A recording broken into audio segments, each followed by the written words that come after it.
Muy buenos días, un saludo cordial. Mi nombre es Diego Ramírez, represento a Práctica Limitada, la entidad que va a organizar y va a llevar a cabo el seminario sobre facturación electrónica y demás formas de facturación, una actualización en esta temática tan importante y realmente tan vigente en este momento. Nos acompaña el doctor Jairo Casanova Muñoz, experto en esta temática, quien será el conferencista de este seminario y con quien queremos conversar para conocer algunas de sus reflexiones sobre este tema que tanto está preocupando a las organizaciones en nuestro país. Doctor Jairo, un saludo primero que todo, buenos días, ¿cómo está usted? Muchas gracias, muy amable. Con todo gusto vamos a colaborar para darles los puntos más importantes del seminario de facturación electrónica. Bueno, doctor Jairo, lo primero que yo le quiero preguntar es, ¿quiénes son los obligados a aplicar, a implementar esto de la facturación electrónica? Pues a largo plazo, casi todos, casi.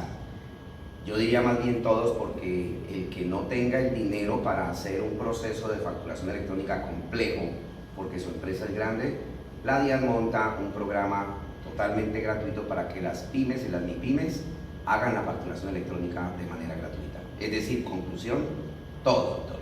Vamos para allá. ¿Y cómo es esto de que hay 3 fechas para que la obligatoriedad entre en vigencia? Porque se dice, de acuerdo con la normatividad sobre este tema, que el próximo 29 de junio, que ya está encima, entra un grupo a aplicar esto de manera obligatoria, y luego un segundo grupo el 1 de septiembre, y un tercer grupo el 1 de enero. ¿Cuál es cada uno de esos 3 grupos? Bueno, entonces el primer grupo es el de facturadores electrónicos que venían haciendo este instrumento de cobro que corresponde a los que anteriormente eran la primera generación de facturación electrónica. El segundo grupo son los grandes contribuyentes, y a partir del próximo año toda persona que trance con cualquier responsable en régimen común va a quedar obligado a la factura electrónica. La publicación de prensa, varias decían que la facturación electrónica iba para el próximo año, pero la DIAN está adelantando el proceso, y en este año es probable que otros sectores queden señalados como obligados a la facturación electrónica mediante resolución de la DIAN, como son por ejemplo el sector en donde frecuentemente se ha observado una alta dosis de contrabando. Es decir, que estamos hablando de cigarrillos, licores, electrodomésticos, zapatillas. Probablemente a ese sector la DIAN mediante resolución los va a colocar desde este año a la obligación de facturación electrónica. Los que empiezan el 1 de septiembre, entiendo que son todos los grandes contribuyentes. Sí, doctor, así es, grandes contribuyentes, luego los que hicieron facturación electrónica de primera generación, estamos en la segunda generación, y gradualmente a todo el mundo lo van a meter en el cuento de la facturación electrónica por las experiencias tan buenas que se han tenido en países como México y Chile. Claro, y luego entiendo que el 1 de enero ya entran son todas aquellas empresas que paguen IVA e impuesto al consumo. Así es, eso es todo el mundo prácticamente. Claro. Y es que además, desde la ley 1607, no solamente se va a acoger a ellos como generadores de ingresos, sino que eso va a afectar también a los proveedores y a los clientes, quienes también están en la obligación de hacer factura electrónica a partir del próximo año. ¿Por qué este tema de la facturación electrónica requiere que la gente se capacite al respecto? Es un tema complejo, es un tema extenso, es un tema que exige para las empresas unos esfuerzos grandes en materia de trabajo, en materia de cambios, en materia de costos, ¿o por qué hay que capacitarse sobre esto? Pues doctor, lo que pasa es que esto tiene demasiadas cosas, unas complejas y otras fáciles. Por ejemplo, la parte compleja es la implementación del sistema de facturación electrónica, porque eso hay que interactuar con los clientes, hay que interactuar con la DIAN, hay que hacer unas pruebas preliminares y hay unas especificaciones técnicas.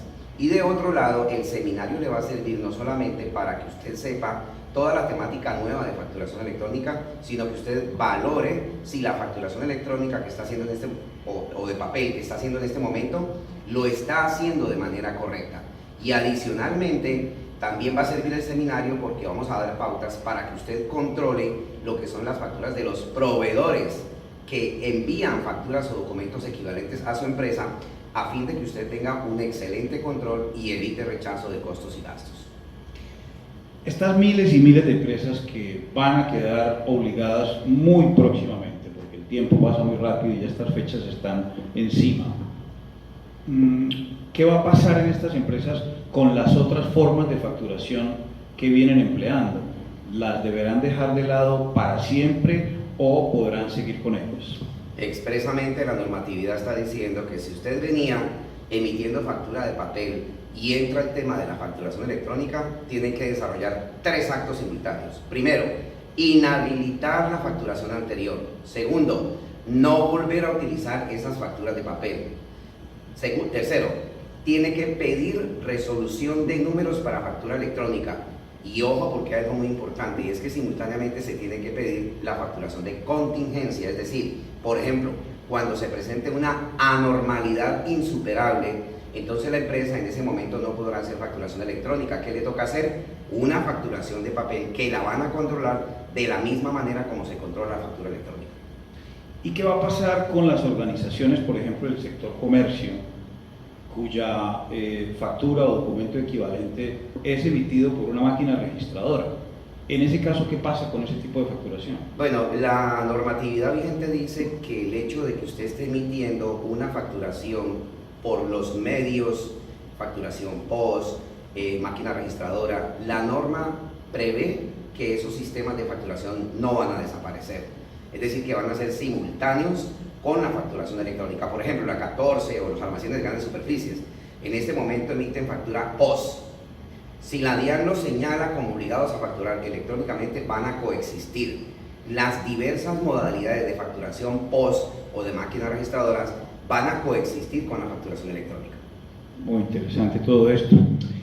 Y hay otra cosa, doctor Jairo. Resulta que este seminario, el título dice actualización en facturación electrónica y demás formas de facturación, como lo podemos ver aquí en la lámina que hay en mi mano derecha. Y vale la pena que nos refiramos a esa parte del título que dice y demás formas de facturación que usted mencionaba hace un instante, porque vale la pena entender, de acuerdo con ese título, que si bien es cierto que la columna vertebral del seminario va a ser todo lo inherente a la facturación electrónica, la explicación paso a paso de cómo hay que hacer esto, qué precauciones hay que tener y demás aspectos relevantes, no menos cierto es que también usted va a trabajar el tema de las demás formas de facturación. ¿A qué se refiere ese aspecto? Doctor, lo que pasa es que en este momento hay muchas empresas que están cometiendo bastantes errores en relación con la facturación de papel que actualmente están emitiendo. Entonces, el seminario lo que hace es mostrar conceptos de la DIAN, jurisprudencia del Consejo de Estado y muchos casos prácticos de cierre de establecimientos de comercio justamente por las situaciones malas de facturación que actualmente están produciendo. Por ejemplo, por decir algo, si usted hace el negocio hoy, entrega la mercancía hoy, pues lo que dice el artículo 615, doctor, es que está en la obligación de hacer la factura hoy, porque es el momento de realización de la operación. Y resulta que hay muchas empresas que anteponen la factura o la posponen, y mostramos los conceptos de la DIAN que dicen que son prácticas incorrectas.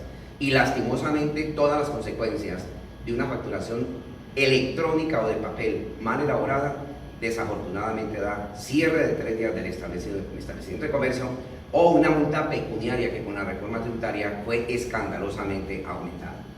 Y otra cosa, doctor Jairo, que le he escuchado a usted en las conversaciones que hemos tenido sobre este tema y en los escritos que le he leído, de los diversos artículos por demás muy interesantes que usted ha elaborado sobre este tema, que se refiere no solamente a esas consecuencias catastróficas que puede traer para una organización no hacer la facturación de acuerdo con la normatividad que aplica, sino que hay otro problema y es la otra arista de la factura, y es las facturas que cada empresa recibe de sus proveedores. ¿Qué pasa si un proveedor expide una factura sin el cumplimiento de los requisitos de ley y yo la recibo, yo como empresa se la recibo y se la pago, y esa factura no cumplía con lo que ordena la norma al respecto? ¿Qué me puede pasar a mí y qué le puede pasar a ese proveedor? Hay sentencias del Consejo de Estado y conceptos de la DIAN que dicen que cuando yo transo con un tercero que viola el estatuto tributario o que viola cualquier otra norma en Colombia, se crea la contingencia de que la DIAN le rechace los costos, los gastos y los impuestos descontables. ¿Qué hacemos en el seminario? Prevenirlo, mostrarle casos de la vida real. que nos han consultado en los diversos seminarios que hemos dictado para darle un consejo muy sano. Factura que no cumpla con los requisitos, devuélvala, porque usted queda con la contingencia, si la acepta, de que la DIAN le rechace los costos y los gastos y los impuestos descontables.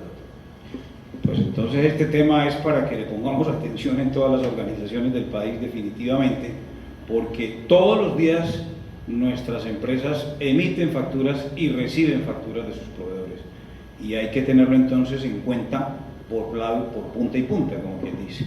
De suerte que definitivamente estamos ante un tema de la máxima actualidad, de la máxima necesidad, que será tratado en este seminario que va a llevar práctica por el doctor Jairo Casanova, un experto como pocos en el país en esta temática, que ha preparado un seminario con sumo cuidado para resolver todas las inquietudes que ustedes tengan y llevarles de la mano para que puedan hacer esto correctamente. Esto lo estaremos llevando a cabo con el doctor Jairo el 25 de mayo en Bogotá, el 28 de mayo en Cali, el 30 de mayo en Barranquilla y el 1 de junio en Medellín, en una jornada de día completo. De manera que allí les esperamos, ¿verdad, doctor Jairo? Así es. Para que nos acompañen. Muchas gracias. Gracias.